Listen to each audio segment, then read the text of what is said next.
اعوذ باللہ السمیع العلیم من الشیطان الرجیم بسم اللہ الرحمن الرحیم۔ السلام علیکم ورحمۃ اللہ وبرکاتہ۔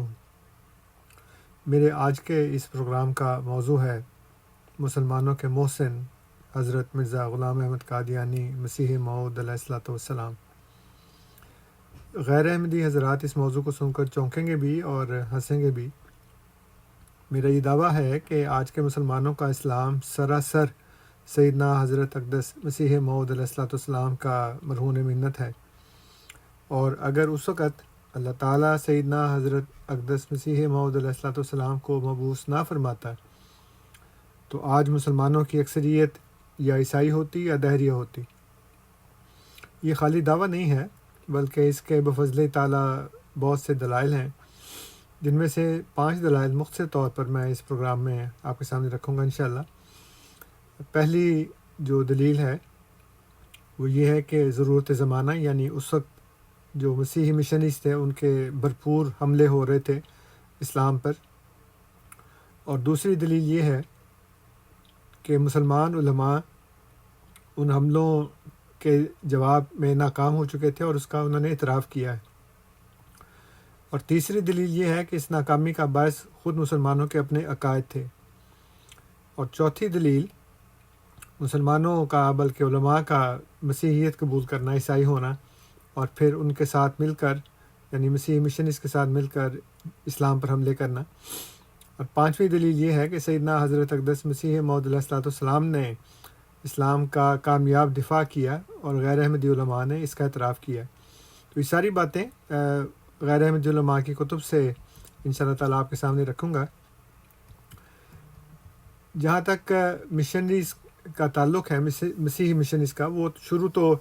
اکبر بادشاہ کے زمانے سے ہو چکی تھی۔ پرتگالی اور دیگر یورپین جو مسیحی مبلغین تھے وہ ہندوستان آ کر تبلیغ کر رہے تھے، لیکن اصل جو باقاعدہ بھرپور طاقت اور مالی معاونت کے ساتھ حکومتی سرپرستی میں جو مسیحی مشنریز نے مسیحیت کی تبلیغ شروع کی ہے وہ انگریزوں کی آمد سے ہوئی ہے، اور اس کی تفصیل امداد صابری صاحب کی کتاب فرنگیوں کا جال میں دیکھی جا سکتی ہے، جس میں مختلف حوالے آپ کے سامنے ہیں۔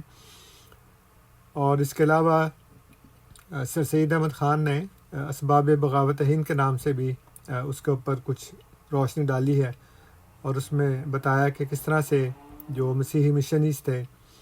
وہ بڑے جارحانہ طریقے سے حکومت کی سرپرستی میں مسیحیت کی تبلیغ کر رہے تھے۔ اس کے علاوہ سید ابو الحسن علی ندوی صاحب نے جو ناظم ندوۃ العلماء لکھنؤ ہیں، انہوں نے اپنی کتاب قادیانیت مطالعہ و جائزہ میں بھی اس بات کا اعتراف کیا ہے کہ اس وقت ہندوستان کے گوشے گوشے میں عیسائی پادری مسیحیت کی دعوت و تبلیغ میں بڑی سرگرمیاں دکھا رہے تھے۔ دوسری دلیل اس کی یہ ہے کہ مسیحی علماء جو مسلمان علماء ہیں وہ مسیحی مشنریز کے جوابات میں بالکل ناکام تھے۔ اس میں چند گواہیاں ہیں۔ ایک ابو المنصور صاحب کی کتاب ہے رقیمۃ الوداد۔ یہ حضرت مسیح موعود علیہ السلام سے پہلے کے بزرگ ہیں، اور انہوں نے اپنی کتاب میں لکھا ہے کہ مسلمان علماء عیسائیوں کے حملوں کے جواب میں ناکام تھے۔ پھر سید حبیب صاحب جو مدیر روزنامہ سیاست لاہور تھے، انہوں نے بھی اپنی کتاب تحریک قادیان میں اس کا اعتراف کیا ہے کہ مسلمان جو علماء تھے وہ اکے دکے کہیں موجود بھی تھے، وہ انہوں نے کچھ کام کیا لیکن وہ ناکام ہو گئے۔ مولانا قاسم نانوتوی صاحب کی سوانح قاسمی میں مناظر حسن گیلانی صاحب نے بھی اس بات کا اعتراف کیا کہ اہل علم جو تھے وہ اس طرف توجہ نہیں کرتے تھے جن کا یہ کام تھا۔ رحمۃ اللہ کرانوی صاحب کے سوانح نگار مولانا اسیر ادروی نے اپنی کتاب میں اس بات کا اعتراف کیا ہے کہ مسلمان علماء جو ہیں وہ عیسائیوں کے حملوں کا جواب نہیں دے رہے تھے، اور یہ آپ دیکھ رہے ہیں سامنے کہ ان کے اپنے اعترافات ہیں کہ مسلمان علماء کی کوئی کمی تو نہیں تھی، لیکن ان کی طرف سے کوئی ایسی سرگرمی ظہور میں نہیں آئی کوئی رد عمل نہیں ہوا، نہ ان کی غیرت اور حمیت جو ہے وہ بیدار ہوئی۔ پھر سید محمد علی منگیری جو بہار کے ایک عالم تھے، ان کے سوانح نگار جو ہیں وہ بھی سید محمد الحسنی صاحب، وہ بھی اپنی اس کتاب میں اس کا اعتراف کرتے ہیں اور یہ بتاتے ہیں کہ جو عیسائیوں نے طریقہ کار اختیار کیا تھا اس کے مقابلے میں مسلمان علماء نے سوائے چند ایک کے اور کسی نے کوئی ایسا کام نہیں کیا، اور وہ بھی سب ناکام ہو گئے۔ یہ آپ دیکھ سکتے ہیں ان کے سارے حوالے کہ وہ کس طرح سے ان حملوں کے جواب میں ناکام ہوئے۔ اس کی جو وجہ تھی وہ یہ تھی کہ مسلمانوں میں جو عقائد تھے وہ عیسائیت کے لیے بڑے فائدہ مند تھے۔ مثلا وہ سمجھتے تھے کہ بلکہ آج بھی یقین رکھتے ہیں کہ حضرت عیسیٰ علیہ السلام آسمان پر زندہ بیٹھے ہیں، اور اس کے ساتھ ساتھ اور بھی ایسے عقائد تھے جو خود عیسائیوں میں نہیں تھے، اور مسلمانوں میں ایسے بدقسمتی سے عقائد تھے جو حضرت عیسیٰ علیہ السلام کو عیسائیوں سے بڑھ کر خدا ماننے والے عقائد تھے۔ یہ آپ دیکھ سکتے ہیں، آپ کے سامنے اسکرین پر ہے کہ وہ انہوں نے کون سے ایسے عقائد اپنائے ہوئے تھے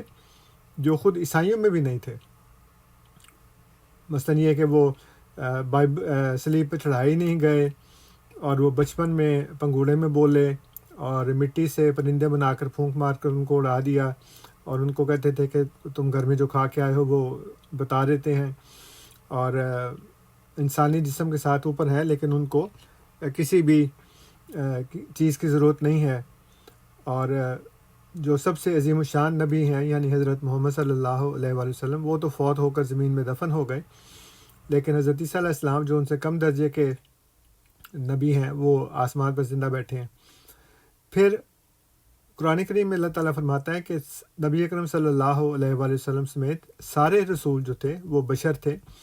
اور یہ آیت آپ دیکھ رہے ہیں سورہ ابراہیم کی آیت نمبر 12 ہے، اس میں اللہ تعالیٰ نے بتایا کہ رسول اپنے مخالفین کو کہتے ہیں کہ ہم تمہاری طرح بشر ہیں، اور یہی بات اللہ تعالیٰ نے حضرت عیسیٰ علیہ السلام کے متعلق بھی بیان فرمائی کہ وہ بھی بشر تھے اور دوسرے انسانوں کی طرح ایک انسان تھے۔ لیکن جو مسلمان علماء ہیں، سارے تو نہیں لیکن کچھ ان میں سے ایسے بھی ہیں، مثلا یہ سید مناظر حسن گیلانی صاحب ہیں، وہ کہتے ہیں وہ پورے آدمی ہی نہیں تھے، یعنی اللہ تعالیٰ تو یہ فرماتا ہے کہ وہ بشر تھے، لیکن سید مناظر حسن گیلانی صاحب کہتے ہیں کہ وہ پورے آدمی نہیں تھے، ان میں ملکوتی یعنی کہ فرشتوں کا بھی حصہ تھا، اس لیے وہ آج تک زندہ ہیں۔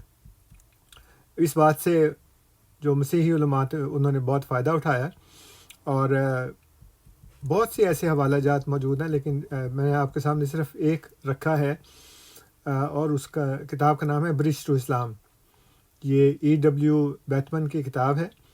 اور اس میں وہ لکھتا ہے کہ مسلمانوں کو پتہ ہے کہ محمد صلی اللہ علیہ وسلم فوت ہو گئے ہیں اور عیسیٰ زندہ ہیں، تو ہمیں اس سے فائدہ اٹھانا چاہیے اور ان کو بتانا چاہیے کہ جو زندہ ہے وہ بہتر ہے، اور جو فوت ہو گیا ہے وہ اس سے بہتر نہیں ہے، نعوذ باللہ من ذالک۔ پھر چوتھی دلیل یہ ہے کہ خود مسلمانوں میں سے عام لوگوں نے بھی، بلکہ علماء اور مساجد کے جو خطیب تھے وہ بھی عیسائی ہونے لگے۔ یہ دیکھیں چراغ محمد ایک کتاب ہے جو حسین احمد بندی صاحب کی سوانح حیات ہے، اس کے جو مؤلف ہیں قاضی محمد زاہد الحسینی صاحب، انہوں نے بھی اس بات کا اعتراف کیا ہے کہ مسلمانوں کے خاندان عیسائی بننے پر آمادہ ہونے لگے، اور عماد الدین پانی پتی اپنی اولاد کے ساتھ عیسائی ہو گیا، اس کے والد اور بھائی بھی، اور صفدر علی، رجب علی، اور اس طرح بہت سے ایسے نام ہیں جو تاریخ میں لکھے ہیں۔ وقت نہیں ہے ورنہ میں آپ کو سب کے نام بتاتا، ان کی تصویریں دکھاتا، لیکن یہ ساری باتیں تاریخ میں محفوظ ہیں کہ کس طرح سے عام مسلمان بھی اور علماء بھی جو تھے وہ عیسائی ہونے لگے۔ یہ ازالۃ الوہام کے اندر بھی جو رحمۃ اللہ کرامی صاحب کی کتاب ہے، اس کے مترجم نے یہاں پہ مولانا حالی کا ایک حوالہ کوٹ کیا ہے، جس میں وہ یہ بتاتے ہیں کہ بہت سے مسلمان کچھ ناواقفیت اور بے علمی کے سبب سے اور اکثر افلاس کے سبب ان کے دام میں آ گئے، یعنی مسلمان جو تھے وہ بھی عیسائی ہونے لگے۔ پھر یہ رحمۃ اللہ کرامی صاحب کے ہی جو سوانح نگار ہیں مولانا اسیر ادروی صاحب، انہوں نے بھی اپنی کتاب میں اس کا حوالہ دیا ہے اور یہ بتایا ہے کہ پادری محی الدین پشاوری، پادری صفدر علی، پادری نیاز علی، پادری عبدالکریم اور عماد الدین، یہ سارے مسلمان تھے اور علماء تھے، مسجدوں کے خطیب تھے، جنہوں نے عیسائیت قبول کر کے پھر اسلام کے خلاف حملے کرنے شروع کر دیے۔ اور پانچویں دلیل حضرت مسیح موعود علیہ الصلوۃ والسلام کا اسلام کا کامیاب دفاع ہے جو حضور نے عیسائیت کے مقابلے میں کیا، اور پھر دوسروں نے اس پر اس کا اعتراف بھی کیا، یعنی غیر احمدیوں میں۔ ہمارے سامنے تاریخ میں اسپین کی مثال ہے، جس میں عیسائیوں نے حملہ کیا، مسلمان ملک تھا اس وقت وہ، اور وہاں پہ مسلمانوں کا نام و نشان تک مٹا دیا، اور مسلمان یا تو یہاں وہاں سے ہجرت کر گئے یا عیسائی ہو گئے، اور آج وہاں ڈھونڈنے سے بھی نہیں ملتا، سوائے اب یہ جماعت احمدیہ نے وہاں پہ مسجد بنائی 700 سال کے بعد۔ وہی کام اس وقت انگریزوں نے ہندوستان میں کرنے کا سوچا، لیکن یہاں پہ اللہ تعالیٰ نے اس کی سرکوبی کے لیے حضرت مسیح موعود علیہ الصلوۃ والسلام کو مبعوث فرمایا، جیسا کہ حضور فرماتے ہیں کہ وقت تھا وقت مسیحا، نہ کسی اور کا وقت، میں نہ آتا تو کوئی اور ہی آیا ہوتا۔ رحمۃ اللہ کرانوی صاحب اپنی کتاب اظہار الحق میں لکھتے ہیں، جیسے یہ بائبل سے قرآن تک اس کا ترجمہ کیا گیا ہے، اس میں وہ کہتے ہیں کہ اس وقت امام مہدی کا ظہور ہونے ہی والا ہے، یعنی یہ ایسا موقع ہے جب عیسائیت کثرت سے پھیل چکی ہے تو اب امام مہدی آنے ہی والے ہیں۔ ابو الحسن علی ندوی صاحب بھی اپنی کتاب قادیانیت میں اسی بات کا اعتراف کرتے ہیں کہ اس وقت مسلمان امام مہدی کے منتظر تھے، اور یہ بھی خیال ظاہر کیا جاتا تھا کہ اب مسیح موعود کا ظہور جو ہے وہ ضروری ہے۔ یہ جو حالات ہیں اس وقت، جیسے میں نے بتایا کہ بہت سے مسلمان عیسائی ہو رہے تھے اور بڑے بڑے علماء عیسائی ہو بھی چکے تھے۔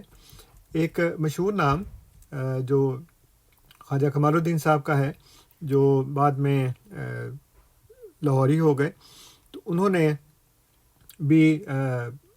یہ اعتراف کیا ہے کہ وہ بالکل عیسائیت کے قریب پہنچ چکے تھے اور بپتسمہ لینے ہی والے تھے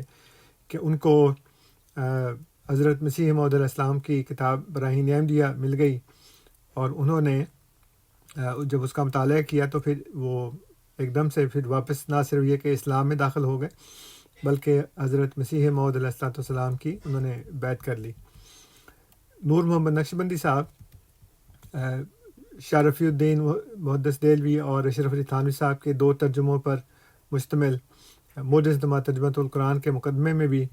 اس بات کی شہادت دیتے ہیں کہ غیر احمدی علماء مسیحیوں کے حضرت عیسیٰ علیہ السلام کے آسمان پر زندہ اٹھائے جانے کے اعتراض کا جواب نہ دے سکے،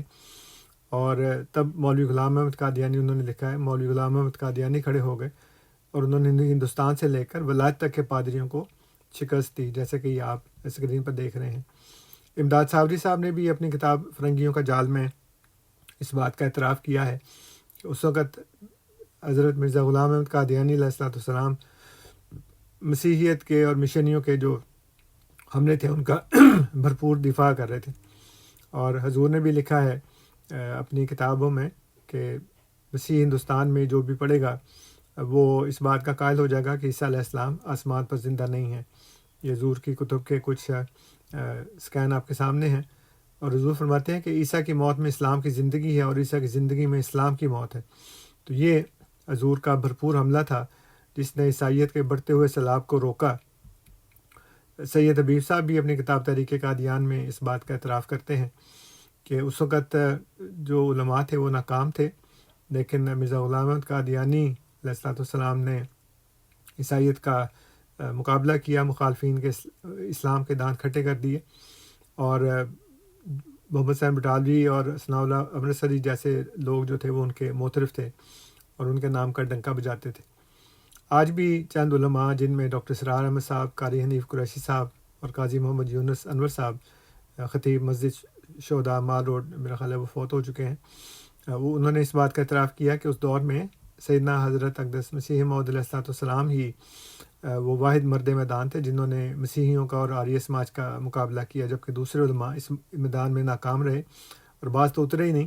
ملاحظہ فرمائیے ان کی یہ ویڈیو کس نے عیسائی مشنریز کو ساتھ مناظرے کر کے غلام احمد نے انہیں شکستیں دی. اچھا اور ایک زبردست جو ایک وائلنٹ تحریک اٹھ گئی تھی، یہ ستیارتھ پرکاش کا جو مصنف تھا، آریہ سماج، تو آریہ سماج کے لوگوں سے بھی اس نے مناظرے کیے اور انہیں شکستیں دی. اچھا، ان دو چیزوں کی وجہ سے علماء کی آنکھوں کا تارا بن گیا، اس لیے کہ ہمارے علماء تو پڑھتے ہی نہیں، نہ بائبل پڑھتے ہیں نہ کسی اور مذہب کی کوئی کتاب پڑھتے ہیں، تو آخر مناظرہ کیسے کر گیا؟ اس کے جواب کے لیے علماء حق بھی میدان میں آئے، لیکن بدقسمتی سے اس میدان میں نمایاں حیثیت جہانی غلام احمد قادیانی کو حاصل ہو گئی، جس نے 1883 میں اپنی تالیف سرمہ چشم آریہ ہی کے ذریعے وہ حرد العزیزی حاصل کی تھی، کیونکہ باقی علماء میں یہ استعداد اتنی نہیں تھی یا ان کا شغف نہیں تھا، ذوق نہیں تھا. اس شخص نے خاص اس میدان کے اندر جو ایکسپرٹیز ہے، جو درکار ہے، مہارت وہ حاصل کی اور آریوں کے ساتھ مناظرے کیے، انہیں شکستیں دی اور کتاب لکھی سرمہ چشم آریہ. نتیجہ یہ ہوا مسلمانوں میں پاپولر ہو گیا. ظاہر بات ہے حملے کا جواب دے رہا ہے، مسلمانوں کی طرف سے مدافعت کر رہا ہے. چنانچہ مولانا ثناء اللہ امرتسری کے بارے میں آتا ہے، اہل حدیث، وہ یہ کہتے ہیں کہ ایک زمانے میں میں اس کا وضو کرانا اپنے لیے باعث سعادت سمجھتا تھا، اور بڑے بڑے علماء نے اس کی تعریفیں کی.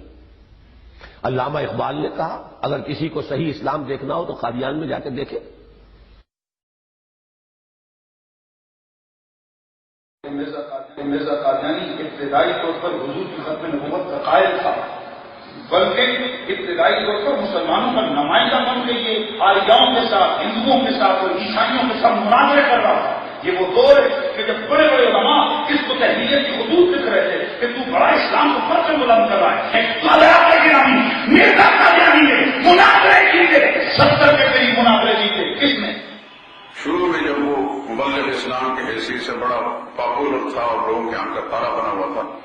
تو اپنی ہی جماعت کے بہت سے علماء حضرت شاہ صاحب کی خدمات کرتے کہ حضرت جی ان کے بارے میں بدگمانی نہ کریں،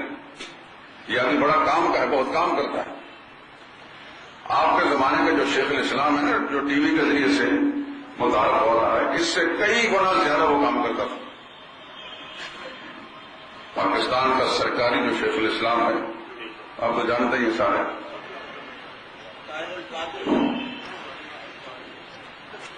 ماضی کے اندر مرزا غلام احمد قادیانی اس سے زیادہ پاپولر تھا. وہ اس وقت میڈیا ٹی وی کی شکل میں نہیں تھا، لیکن تحریر کی شکل کے اندر بہت کام، مناظروں کی صورت کے اندر، تبلیغ کی صورت کے اندر بہت کام بر صغیر کے اندر کرتا رہا. اور بڑے بڑے علماء یہ باتیں محض اساطیر الاولین یعنی پہلوؤں کی کہانیاں اور ماضی کے قصے نہیں ہیں، جیسا کہ تاریخی شواہد اور مخالفین کی کتب سے ثابت کیا جا چکا ہے، اور بھی آپ نے ان علماء کی باتیں بھی سنی ہیں. بلکہ یہ حقیقت آج بھی ظاہر و باہر ہے کہ مسیحیت کا مقابلہ آج بھی صرف احمدیہ مسلم جماعت ہی کر رہی ہے، اور دیگر علماء اس میدان میں آج بھی اسی طرح ناکام ہیں جس طرح 19ویں صدی میں ناکام تھے. آج بھی صرف احمدیہ مسلم جماعت ہی مسلمانوں کو بفضلہ تعالیٰ مسیحیت کی آغوش میں جانے سے بچا رہی ہے. اخبار الفضل لندن میں ایک سلسلہ وار مضمون مصالح العرب میں بہت سے نومبائن عرب بہن بھائیوں نے خصوصاً مصری احمدی مسلمانوں کی قبولیت احمدیت کی رودات شائع ہوتی رہی ہے، جنہیں اب 2 جلدوں پر مشتمل ایک کتاب کی شکل میں شائع کر دیا گیا ہے. اس میں وہ بیان کرتے ہیں کہ مختلف ٹی وی چینلز پر مسیحی پادری اسلام کے خلاف زہر اگلتے رہتے ہیں، لیکن کسی مسلمان عالم دین کو ان کا جواب دینے کی ہمت اور توفیق نہیں ہوئی، بلکہ جب ان سے رابطہ کر کے مسیحیوں کے اعتراضات کے جوابات دینے کی درخواست کی گئی تو انہوں نے انکار کر دیا اور صرف اتنا کہا کہ آپ یہ چینلز مت دیکھا کریں. یہ نومبائن احمدی خواتین و حضرات بتاتے ہیں کہ وہ صورتحال پر بہت دل گرفتہ تھے، اور ان میں سے کچھ ایسے بھی تھے جو ترک اسلام اور قبول مسیحیت کے دروازے تک جا پہنچے تھے کہ یک اللہ تعالیٰ کے مہربان ہاتھ نے انہیں تھام لیا، اور MTA کے عربی پروگراموں کے ذریعے انہیں اسلام کا بہترین دفاع کرنے والی اور حقیقی اسلام کی تصویر دکھانے والی جماعت سے تعارف ہو گیا، اور یوں وہ مسیحیت کی آغوش میں جانے کی بجائے احمدیت یعنی حقیقی اسلام کی آغوش میں آ گئے. یہ جیسے میں نے عرض کیا ہے کہ 2 جلدوں پر مشتمل یہ کتاب ہے، اور اس میں بہت سے واقعات اور ان تمام باتوں کا پس منظر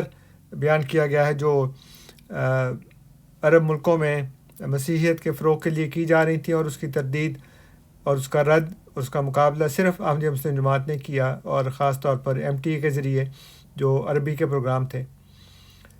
ان مندرجہ بالا حقائق اور ناقابل تردید دلائل کی بنا پر یہ کہا جا سکتا ہے، جیسا کہ ابتدا میں عرض کیا گیا، کہ موجودہ دور کے مسلمانوں کا اسلام سیدنا حضرت اقدس مسیح موعود علیہ الصلوۃ والسلام کی مرہون منت ہے۔ اگر اس دور میں اللہ تعالیٰ انہیں مبعوث نہ فرماتا تو مسلمانوں کی اکثریت یا تو عیسائی ہو چکی ہوتی یا دہریہ۔ اللہ کرے کہ ہمارے تمام غیر احمدی مسلمان بھائی ان حقائق کی روشنی میں اپنے محسن سیدنا حضرت اقدس مسیح موعود علیہ الصلوۃ والسلام کا احسان تسلیم کرتے ہوئے شکر گزاری کے جذبات کے ساتھ ان کی بیعت کر کے احمدیہ مسلم جماعت میں شامل ہو جائیں۔ اللہ کرے کہ ان کے دلوں کی سختی دور ہو اور وہ اس حقیقت کو پہچان لیں۔ آمین۔ السلام علیکم ورحمۃ اللہ وبرکاتہ۔